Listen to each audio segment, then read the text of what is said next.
Olá, seja bem-vindo a mais uma aula da disciplina de Fundamentos de Redes de Computadores. Nessa aula, nós daremos início ao capítulo 7, o capítulo sobre segurança em redes. E o conteúdo desta primeira aula está relacionado com os princípios da criptografia. Vamos lá? Para a gente contextualizar o capítulo, a gente precisa primeiro entender o que significa segurança no contexto de redes de computadores. A segurança está relacionada a alguns fatores, e o primeiro deles se relaciona com a confidencialidade. A ideia da confidencialidade é que somente o remetente e o destinatário de uma determinada mensagem devem conseguir compreender o seu conteúdo. Outras pessoas não devem ser capazes de ler e entender o que aquela mensagem está transportando. Para que isso aconteça com sucesso numa rede, numa comunicação de maneira geral, né? A gente precisa que o remetente criptografe a mensagem e o destinatário descriptografe a mensagem para poder entender, né, o significado dela. Então, quando o remetente criptografa a mensagem, ela vai se tornar algo que não faz muito sentido a princípio para quem olha, né? Quem não entende qual é o significado, como que aquilo foi gerado e qual o significado daquelas informações aleatórias. Mas uma vez que o destinatário sabe como decriptografar aquilo, né, ele vai conseguir reverter aquela mensagem à sua mensagem original e, de fato, compreender seu conteúdo.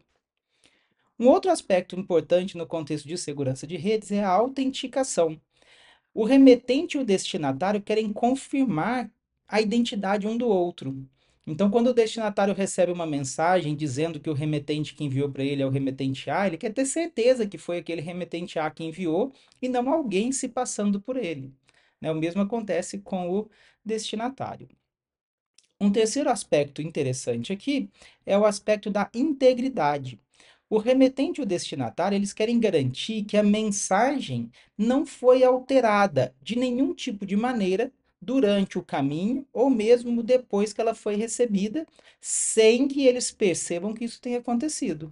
Tá? Então, não adiantaria, por exemplo, a gente enviar uma mensagem e no meio do caminho alguém for lá inserir informações adicionais da mensagem que não foram originalmente colocadas lá pelo remetente. Né? E por fim, a gente tem a disponibilidade. A gente não adianta nada a gente pensar em segurança quando a gente pensa em segurança de maneira com que a gente proíba tudo que aconteça. Por exemplo, eu quero confidencialidade, eu quero autenticação, eu quero integridade. Então eu vou pegar e não vou mandar mensagem pela internet, eu vou fazer com que as pessoas se encontrem e elas olhem uma no olho da outra para que elas tenham certeza que são as pessoas, né? E que elas conversem ali ao vivo num ambiente particular, por exemplo. Isso garantiria confidencialidade, garantiria autenticidade, garantiria integridade. Mas isso não garantiria disponibilidade. Ou seja, se eu tirar os serviços da rede para garantir com que eu tenha segurança, a rede se torna inútil. Então, eu preciso alcançar esses três objetivos iniciais, mas sempre tendo em mente que eu preciso que os serviços estejam acessíveis e disponíveis a todos os usuários. No contexto de redes de computadores e segurança em redes, nós temos uma nomenclatura muito interessante, muito abordada, né, muito conhecida por todo mundo dessa área, que são os três personagens, a Alice, o Bob e a Trudy. Esses personagens são muito conhecidos no mundo de segurança porque eles exemplificam duas pessoas legítimas que querem conversar uma com a outra, que é o Bob e a Alice. Eles representam aí amantes que querem comunicar um com o outro de maneira segura. E existe a Trude, que é a intrusa que quer interceptar, excluir, adicionar, bisbilhotar a comunicação entre eles. O que nós temos nessa figura, né? O exemplo do contexto lá da Alice na casa dela, onde ela tem um ambiente de origem segura, ela escreve uma mensagem qualquer e essa mensagem vai ser enviada por um canal compartilhado em vias públicas, que é a internet, né? Que pode ser acessado por outras pessoas, pela Trude, por exemplo. Mas essa mensagem tem que chegar lá no destino seguro dela, onde está o Bob. Então, o objetivo todo da segurança é evitar que durante esse trajeto da mensagem, desde a origem até o destino, ela seja, né, interceptada, manipulada, seja bisbilhotada de maneira geral. Bom, aí no contexto de redes, quem que seriam Bob e Alice? Eles poderiam ser, por exemplo, Bobs e Alices da vida real, pessoas que querem conversar pela internet, mandar uma mensagem de texto, né? Um e-mail, um chat, alguma coisa assim. Mas eles também se relacionam, por exemplo, com um navegador web e um servidor ou um cliente, um servidor, um acesso a um banco de dados DNS, dois roteadores trocando informações sobre tabelas de roteamento. Qualquer comunicação entre dois elementos legítimos na internet, sejam hospedeiros, sejam roteadores, sejam comutadores, seria aí o exemplo de Bobs e Alices da vida real. Ah, mas a gente está cheio de trudes por aí. E o que que uma pessoa má na internet pode fazer? Ela pode fazer muita coisa. Existe aqui um grande número de exemplos de ataques que são muito comuns no contexto de segurança. Um deles é vamos dizer assim, a invasão por espionagem. É quando a gente tem pessoas ali no meio da comunicação que estão interceptando as mensagens para ler o conteúdo dessas mensagens e saber o que está acontecendo, né? Nós temos também a interferência, quando se insere ativamente mensagens numa conexão. Então, Alice e Bob estão mandando mensagens uns para o outro, aí vem a Trude no meio ali e começa a mandar mensagens novas, se passando, por exemplo, pela Alice ou se passando pelo Bob. Nesse caso, ela está fazendo também o que nós chamamos de personificação, que é falsificar, né, endereços de origem ou qualquer outro tipo de informação para se passar por um elemento de rede que não é o real daquele elemento invasor, né? Outros dois exemplos, o sequestro é quando se rouba uma conexão ativa entrando no lugar de alguém dessa conexão, ou da origem ou do destino. Você derruba a origem e entra no lugar dela. E aí lá do outro lado, o destino acha que continua conversando com a mesma pessoa, né? Mesmo elemento da comunicação original. E por último, aqui na nossa lista de exemplos, a negação de serviço, que é quando a gente tenta impedir com que um serviço seja usado pelos demais usuários. Normalmente sobrecarregando o servidor, né, bloqueando o acesso ao serviço, alguma coisa assim, para impedir com que as pessoas legítimas consigam de fato conversar com aquele servidor e usar o serviço pela rede.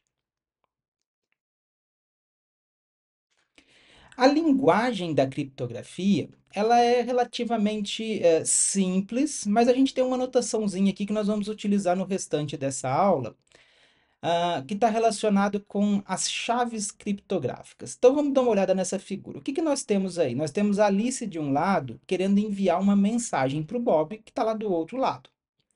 A Alice escreve essa mensagem no que nós chamamos de texto claro. É um texto que nós escrevemos, né? Abrimos um editor de texto, por exemplo, e escrevemos uma mensagem. É um texto que pode ser lido e entendido por qualquer pessoa. Então, a gente vai dizer que essa mensagem é a mensagem M. Essa mensagem M, para que a gente tenha segurança, né, confidencialidade nessa mensagem, ela deve passar por um algoritmo de encriptação. Esse algoritmo vai pegar a mensagem M e, junto com uma chave de criptografia que nós chamamos de KC, vai transformar este texto claro no que nós chamamos de texto cifrado. O texto cifrado é quando a gente criptografa o texto claro com uma chave de criptografia e esse texto ele passa a ter um significado difícil de ser entendido pelas outras pessoas. Quando você olhar para aquilo, você vai ver ali um monte de letras, caracteres, zeros e uns que não fazem sentido a priori. Então, esse texto ele poderia ser lido pela Trude no meio do caminho, mas ela não vai conseguir entender do que se trata o conteúdo dessa mensagem. Quando essa mensagem chegar lá no destino no Bob, para que o Bob consiga de fato ler a mensagem que foi criada pela Alice, ele precisa descriptografar a mensagem. E para descriptografar a mensagem, ele vai utilizar um outro algoritmo usando uma chave de descriptografia, que aqui nós estamos representando com KD. K é de key, né, chave em inglês, D de descriptografia, lá do lado da criptografia, o C de criptografia, né? Essa chave vai permitir com que o algoritmo de decriptografia consiga transformar de volta o texto cifrado no texto claro original, né? O que vem a ser essas chaves? A gente pode entender essas chaves como se fossem senhas, como se fossem segredos que são compartilhados entre a Alice e o Bob, que só eles sabem esses segredos, essas senhas, E essas senhas são importantes para os algoritmos de criptografia, né, de encriptação e decriptação funcionarem corretamente. As chaves não podem ser qualquer coisa aleatória, elas têm que ser combinadas uma com as outras, né? Então, aqui no nosso exemplo, a chave de criptografia, ela tem uma relação com a chave de decriptografia. Nós já vamos falar sobre qual é esse tipo de relação entre essas chaves. Ok, mas a Trude está ali no meio do caminho e ela está recebendo aquelas mensagens, né? Ela está vendo aquelas mensagens criptografadas. O que que ela pode fazer se ela quiser, né, descobrir o que aquelas mensagens têm?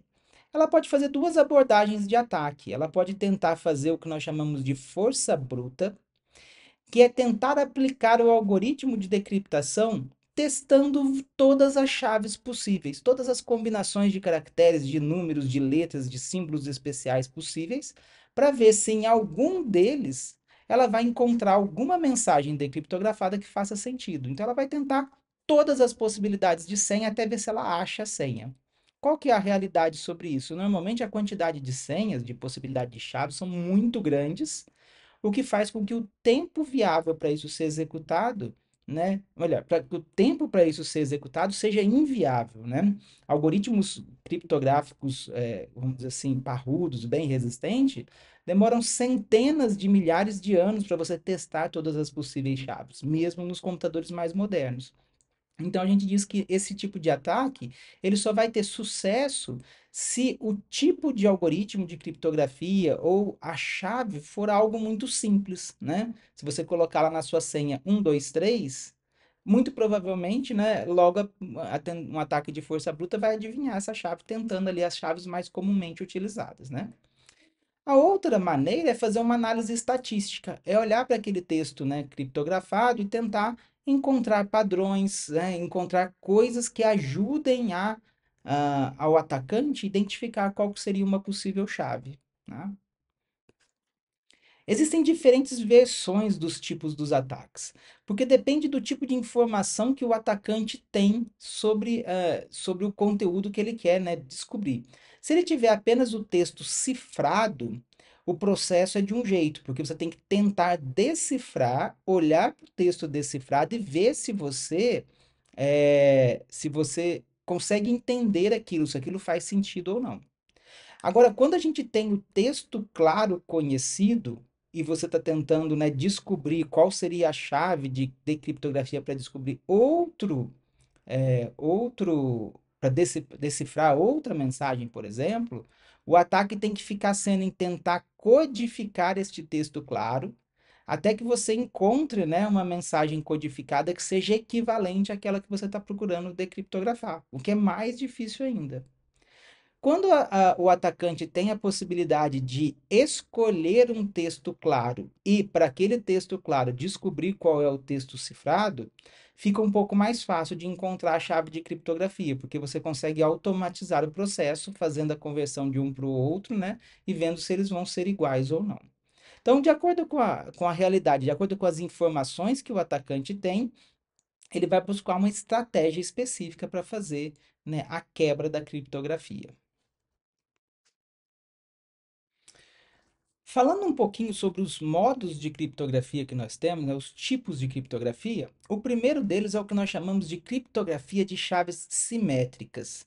Na criptografia de chaves simétricas, os algoritmos que são usados para cifrar e decifrar a mensagem, eles trabalham com a mesma chave, com a mesma senha. A mesma senha é usada de um lado para fazer a cifragem do texto e do outro lado para decifrar aquele texto. Então, para que esse algoritmo funcione, a Bob e o Alice, eles precisam conhecer a mesma chave, que nós chamamos de chave simétrica, porque ela é igual dos dois lados, que nossa figura aqui é a chave KS. Tá? Então, a gente tem ali embaixo destacado em vermelho que a mensagem original, ela pode ser encontrada ao aplicar duas vezes a chave de criptografia sobre a mensagem original. Então, você aplica a chave de criptografia para transformar ela num texto cifrado, aplica a mesma chave na sequência e isso retorna o texto cifrado ao texto original. O desafio aqui é o seguinte: como é que o Bob e a Alice vão conhecer essa chave? né? Eles precisam ter a mesma chave. E normalmente, para a gente fazer isso, a gente tem que ter uma maneira de trocar a chave entre eles. E se a gente mandar essa chave de criptografia pela internet, o atacante pode pegar essa chave de criptografia e, com a chave de criptografia na mão, ele vai conseguir ler todas as mensagens que estão na conversa dos dois. Então, o que que acontece, por exemplo? Uma maneira seria a gente fazer a troca dessa chave fora da rede. É o que a gente vive, por exemplo, no contexto de casa com o roteador Wi-Fi. Quando você chega na casa de alguém, né, de algum amigo seu, que você quer conectar no Wi-Fi, você pergunta para ele qual que é a senha. Ele te fala a senha, você digita ali no seu celular e aí você vai conseguir conversar na rede. Por quê? É uma senha de criptografia simétrica. O roteador sabe a senha e você, né, o seu dispositivo, precisa saber a senha também, para que vocês consigam conversar com segurança.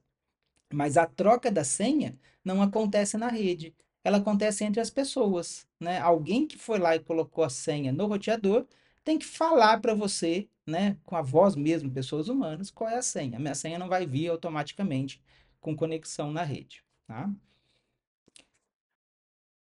Um exemplo de criptografia simétrica bem simples é a cifra de substituição.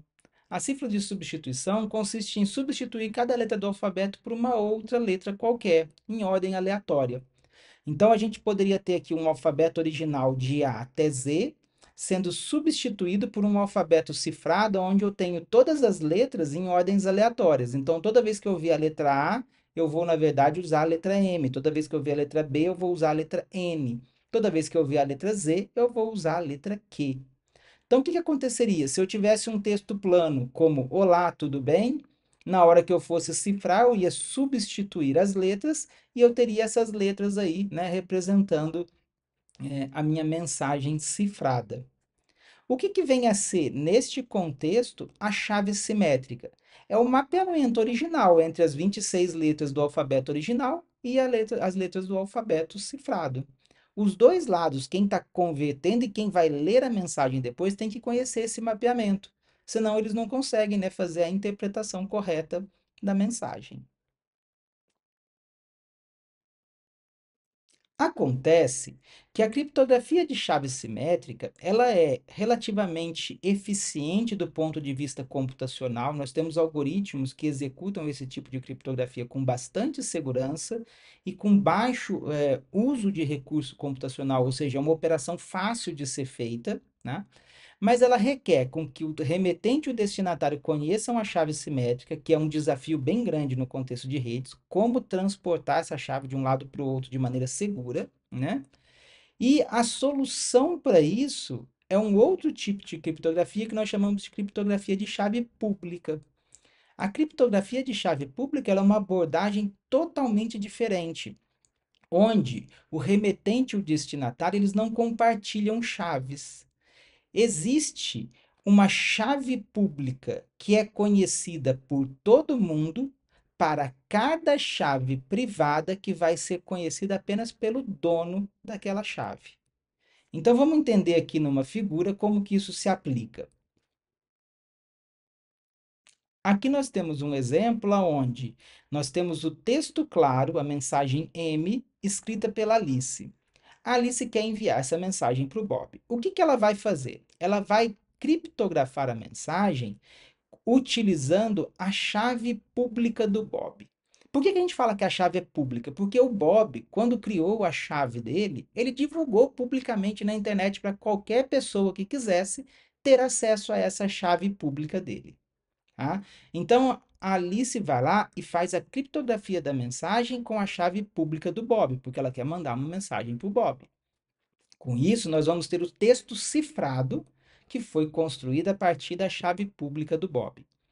Como agora que o Bob vai conseguir entender o conteúdo desses textos? Usando no seu algoritmo de decriptografia a chave privada. A chave privada, a gente fala que ela é privada porque só o Bob conhece. Ele não contou essa chave para ninguém. Então, se a Alice criptografou o texto com a chave pública do Bob, somente o Bob, que é a única pessoa que tem a chave privada correspondente àquela chave pública, porque essas chaves são sempre um par, tem sempre uma pública para uma privada, né? Somente o Bob que tem a chave privada vai conseguir executar o algoritmo e transformar essa mensagem de volta num texto claro. Então, a ideia da chave pública e privada elimina o problema, a necessidade de você ter essa troca de mensagens para fazer o compartilhamento da chave simétrica que nós vimos anteriormente. Quando o Bob quiser enviar uma mensagem de volta para Alice, o que que ele vai fazer? Ele vai criptografar a mensagem com a chave pública da Alice, para que quando a mensagem chegar lá na Alice, ela utilize a chave privada dela, que só ela tem acesso, para decriptografar a mensagem. O algoritmo de criptografia de chave públicas utilizado como padrão na internet, né, no mundo, na verdade, é o algoritmo de RSA, que foi desenvolvido por Rivest, Shamir e Adelson. Esse algoritmo, ele é baseado no princípio de matemática modular, ou seja, qual é o resto das divisões de um número por outro, tá? E ele é um algoritmo relativamente pesado computacionalmente, porque ele envolve exponenciação de números. Então, o computador gasta um pouco de esforço aí para fazer a criptografia com chave pública e privada, o que ele não precisava lá, não era tão problemático na chave simétrica. Mas a criptografia de chave pública e privada, ela é muito segura. Ela está associada à dificuldade de fatorar números grandes. Apenas se for encontrada uma maneira rápida de fatorar números grandes, é que vão se descobrir com facilidade como se encontrar as chaves desse tipo de criptografia. Acontece que o processo de fatorar números grandes é um processo que nós chamamos de um processo NP completo, que a gente não consegue encontrar nenhum algoritmo que consiga resolver esse problema em tempo hábil, vamos dizer assim, né? Então, quando a gente utiliza chaves que são números muito grandes, a chance de a gente conseguir, né, descobrir quais essas chaves é praticamente zero nesse contexto. Uma coisa importante de destacar aqui nesse algoritmo é uma semelhança que a gente tinha lá com o algoritmo de chaves simétricas. Se eu cifrar um texto com a chave pública de uma pessoa, somente a pessoa que tem a chave privada vai conseguir, né, decriptografar aquele texto. Mas se eu cifrar um texto com uma chave privada qualquer, quem tem a chave pública correspondente àquela chave privada consegue, né, decifrar o texto. E isso vai ser bastante importante aí nos próximos slides que vão falar sobre as outras características, né, da segurança em redes. Tudo que nós vimos até aqui está muito relacionado com a primeira característica da parte de segurança, que era a questão de confidencialidade. Como garantir com que as mensagens, né, não possam ser lidas, né, não possam ser entendidas por invasores. Mas agora a gente vai falar sobre a autenticação. A autenticação é uma maneira aqui de dizer, né, de provar a identidade de uma pessoa, de um elemento na rede a outro. Então, nosso exemplo, o Bob quer que a Alice prove para ele que ela é Alice. Então, uma solução bem simples, né, bem trivial, seria a Alice dizer assim: Olha, eu sou Alice. Mas isso daqui claramente não funciona, porque a Trude, que é a nossa invasora, podia virar para o Bob e falar assim: Ah, eu sou a Alice. Veja, na internet o Bob não consegue ver a Alice, ver, né, como olho no olho. Ele não tem como saber se quem mandou a mensagem para ele é de fato a Alice. Então, aqui, esse mecanismo não funcionaria, claramente. Uma nova tentativa para resolver o problema da autenticação poderia ser feito assim, ó.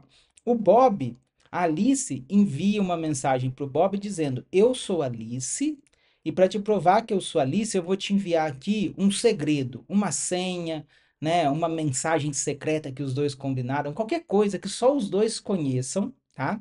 E essa informação pode estar cifrada ou pode estar em texto claro, tanto faz. Mas quando o Bob receber essa mensagem, ele olhar essa informação, vai falar assim: Ah, realmente é a Alice, porque só ela sabe disso. É um segredo que só nós dois temos.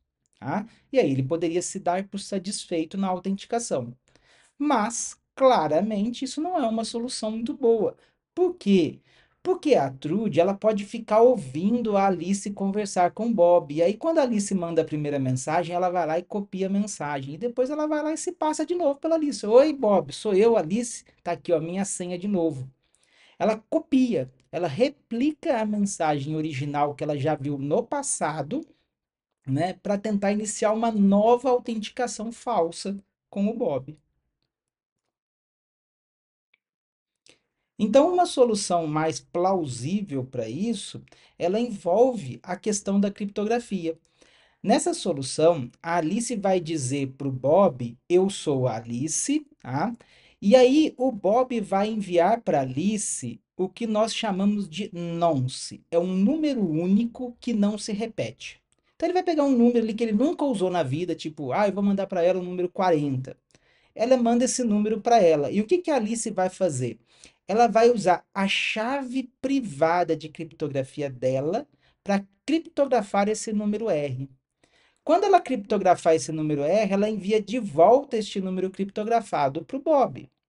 E aí, o Bob vai usar a chave pública da Alice, que está aí na internet, né, para decifrar, né, essa mensagem e conferir se o número que está lá dentro é realmente o número que ele mandou para ela. Então, se o número não bater, não foi ela que criptografou aquela mensagem, mas se o número bater, significa, ó, de fato foi a Alice que criptografou essa mensagem, então eu posso confiar nela. Por que que ele pode confiar nela? Porque ele assume que somente a Alice tem acesso à chave privada dela. Então, se ele recebeu uma mensagem que ele usa a chave pública da Alice para decriptografar a mensagem, ela só pode ter sido criptografada pela chave privada da Alice.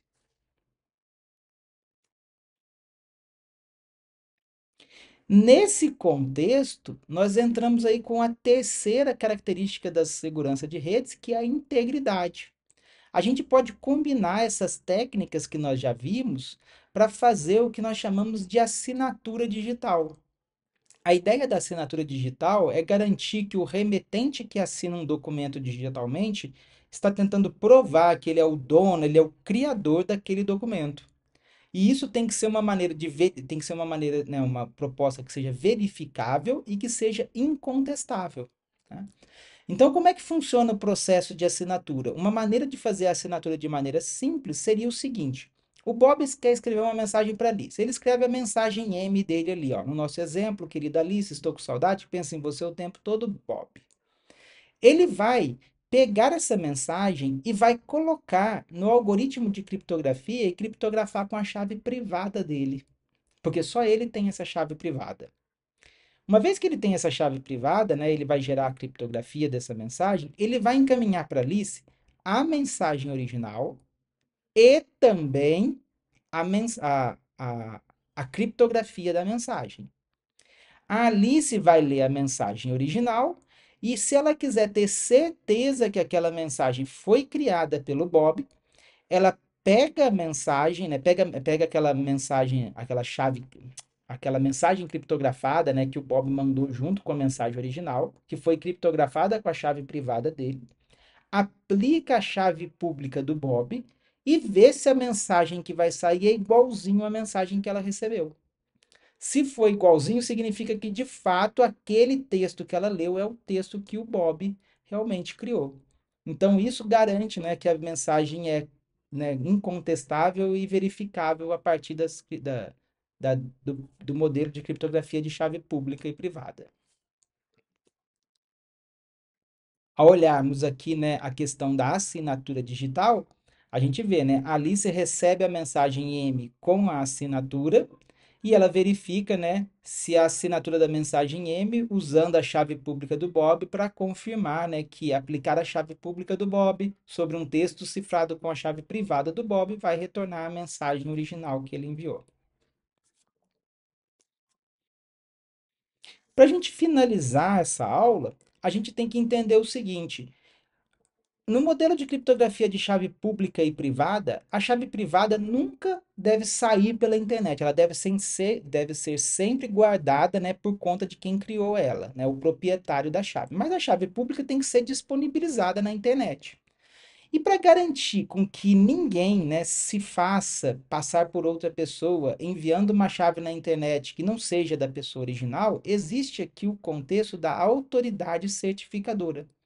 A autoridade certificadora são empresas, né, do mundo real, empresas onde a gente vai lá como pessoa, né, e a gente vai fazer a vinculação de uma chave pública a uma entidade específica. O que que é essa entidade? Uma pessoa. Eu, por exemplo, se eu quiser criar uma chave pública para mim, eu posso procurar um serviço, uma empresa que ofereça serviços de autoridade de certificadora, ir lá com meu documento de identidade, né? Chego lá, vão gerar uma chave pública e privada para mim, vão me entregar a chave privada, né? A chave privada e a chave pública são uma sequência de caracteres aleatórios, né? Como diz, um documento de texto, mas uma sequência como se fosse uma senha bem grande, né?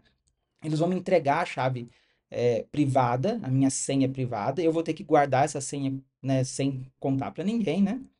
E para disponibilizar a minha chave pública na internet e as pessoas não terem dúvidas de que a chave é minha, a entidade, a autoridade certificadora vai criar o que nós chamamos de certificado. Ela vai pegar a minha chave pública, vai colocar num certificado e vai assinar digitalmente o certificado com a chave pública dela, com a chave privada dela, desculpa. Então, ela vai disponibilizar. É como se fosse uma empresa, né, um elemento na rede que é confiável, onde ele disponibiliza para quem quiser chaves públicas de quaisquer pessoas. Ah, então eu estou precisando saber qual é a chave pública do Bob, né? O que que a gente faz? A gente vai na autoridade certificadora e pergunta, né? Eu quero a chave pública do Bob. E eu acredito que o que ela me devolver, de fato, é a chave pública do Bob, porque a gente tem confiança nessa instituição que vai fazer esse tipo de controle, tá? Então, aqui nós temos uma figura que ilustra aí o processo, né, de recuperação da chave. Quando a Alice quer a chave pública do Bob, ela pega o certificado que tem essa chave pública do Bob, ela pode pedir para o Bob direto. Ou ela pode ir lá na unidade certificadora, ou ela pode procurar em qualquer lugar na internet. Mas para ela garantir que esse certificado é um certificado válido, ela confere se esse certificado tem uma assinatura válida da autoridade certificadora usando a chave pública da autoridade certificadora. Então, ela consegue conferir a assinatura e, com isso, ela vai ficar, né, tranquila, sabendo que ela está, de fato, usando a chave pública que é realmente do Bob. E com isso nós finalizamos essa primeira aula do capítulo de segurança em redes. Nós vimos aqui de uma maneira bem superficial e rápida os princípios da criptografia. É claro que, né, nós temos bastante conteúdo, existe uma quantidade de fundamentação matemática aí, né, e de programação de algoritmos, de computação por trás para que tudo isso funcione, mas nesse momento a nossa ideia era ter uma visão geral, né, uma visão abrangente sobre o tema. Na próxima aula, nós vamos falar um pouco sobre como que esses princípios de criptografia são utilizados para proteger diversos dos protocolos das camadas de rede que nós já estudamos nesse curso. Aguardo vocês lá na próxima aula. Até mais.